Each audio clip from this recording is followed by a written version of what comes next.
Tribuners, terdapat video yang menampilkan dugaan tindakan kekerasan oleh oknum Satpol PP terhadap seorang pengendara motor viral di media sosial khususnya Facebook.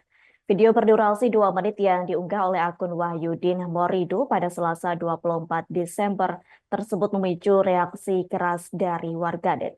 Dalam video itu terlihat seorang pengendara motor berbicara dengan sejumlah anggota Satpol PP yang mengenakan seragam lengkap. Tanpa diduga, salah satu petugas mendekati pengendara dari samping dan memukul kepala korban yang masih mengenakan helm. Diketahui insiden tersebut tidak berhenti di lokasi tersebut. Jadi korban yang mengenakan jaket hijau tampak sempoyongan dan melepas helmnya sebelum berjalan ke arah pos penjagaan.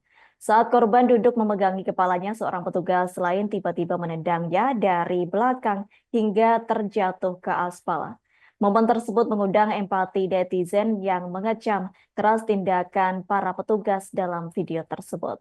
Ibrahim Usman, korban pemukulan oleh oknum anggota Satpol PP di Gorontalo, akhirnya buka suara terkait kejadian yang dialami pada Senin 23 Desember.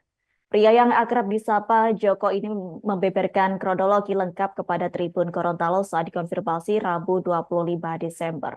Ibrahim merupakan pria berusia 39 tahun yang tinggal di Desa Bube, Kecamatan Suwawa, Kabupaten Bone Bolango, Provinsi Gorontalo. Setiap hari Joko mengantar istrinya yang bekerja sebagai tenaga honorer di kantor Gubernur Gorontalo. Awalnya Joko mengantar istrinya ke kantor Gubernur Gorontalo pada Senin pagi 23 Desember. Karena khawatir istrinya terlambat, ia sedikit terburu-buru. Dan setelah mengantar istrinya, Joko langsung melaju keluar dari gerbang kantor. Ia pun turut meminta maaf dan beralasan terburu-buru karena meninggalkan anaknya di rumah bersama mertuanya yang sedang sakit. Namun beberapa petugas piket jaga itu terlanjur naik pitam. Ketika melihat Joko melintas, petugas Satpol PP yang berjaga segera menghentikannya dan memberikan teguran. Salah seorang petugas langsung mencabut kunci motornya sembari mempertanyakan alasan Joko menggeber gas motor di kantor Gubernur Gorontalo. Joko yang merasa bersalah langsung meminta maaf kepada petugas. Namun tiba-tiba seorang anggota Satpol PP memukul kaca helmnya. Beberapa saat kemudian ia turun dari sepeda motor dan membuka helmnya. Ketika Joko berdiri, seorang petugas menendangnya tepat di area sensitif. Hal itu membuat Joko tersungkur dan mengerang kesakitan. Saat ini diketahui Joko dan pihak Satpol PP Gorontalo telah mencapai kesepakatan untuk damai. Kedua belah pihak saling memaafkan atas insiden tersebut. Namun keluarga Ibrahim alias Joko tidak terima begitu saja perlakuan dari oknum Satpol PP tersebut. Adapun ayah Joko bersikeras ingin melaporkan kejadian tersebut kepada pihak berwenang. Terduga pelaku pemukulan pun disebut telah meminta maaf langsung kepada korban. Namun ayah korban, yakni ayah Joko, tetap ingin menempuh jalur hukum. Kepala Satuan Polisi Pamong Praja Provinsi Gorontalo, Taufik Sidiki, memberikan klarifikasi terkait insiden tersebut. Pihaknya turut menyayangkan peristiwa itu dan mencoreng citra institusinya. Menurut Taufik, pengendara motor tersebut dianggap tidak kooperatif ketika diminta menunjukkan data dan identitas. Pihaknya juga disebut memainkan gas motor dengan keras dan hampir menabrak petugas. Taufik menegaskan bahwa pihaknya telah meminta maaf kepada korban dan oknum yang telah terlibat diberikan teguran serta sanksi. Satpol PP juga memastikan kejadian serupa tidak akan terulang dengan memperkuat pengawasan internal. Sudah. Waktu kejadian itu bagaimana, Pak? Waktu kejadian itu kan memang di situ ada pemeriksaan. Kebetulan ada lewat di habis antar itu kan posisi semua antar itu pulang tiba-tiba kan ada pohon di situ itu. Saya belok ke sebelah, di jalur itu Sotapere, pas belok pulang ke sebelah kiri.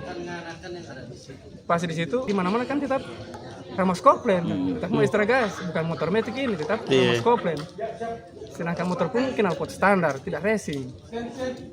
Ini juga jalur hari-hari, 6 tahun jalur hari-hari ini. Sering antar istri di sini, Pak ya? Satpol PP sendiri.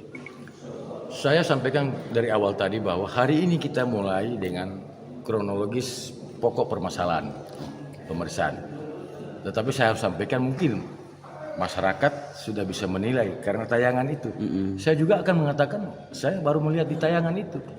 Keterangan yang bersangkutan pun belum kita mulai. Artinya kita mencari kesempatan yang pas. Artinya bukan terlambat, tetapi itu saya tidak bisa, kan kita harus praduga tak bersalah dong. Harus praduga tak bersalah. Harus mulai dari pemeriksaan, penyelidikan.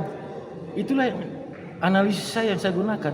Bukan kita begitu terima kabar tak menjustis, nggak boleh. Kasihan. Kalau tiba-tiba misalnya saya dituntut balik, Bang. Saya gunakan itu analisis pemeriksaannya adalah pemeriksaan, penyelidikan pemeriksaan. Itulah kesimpulan.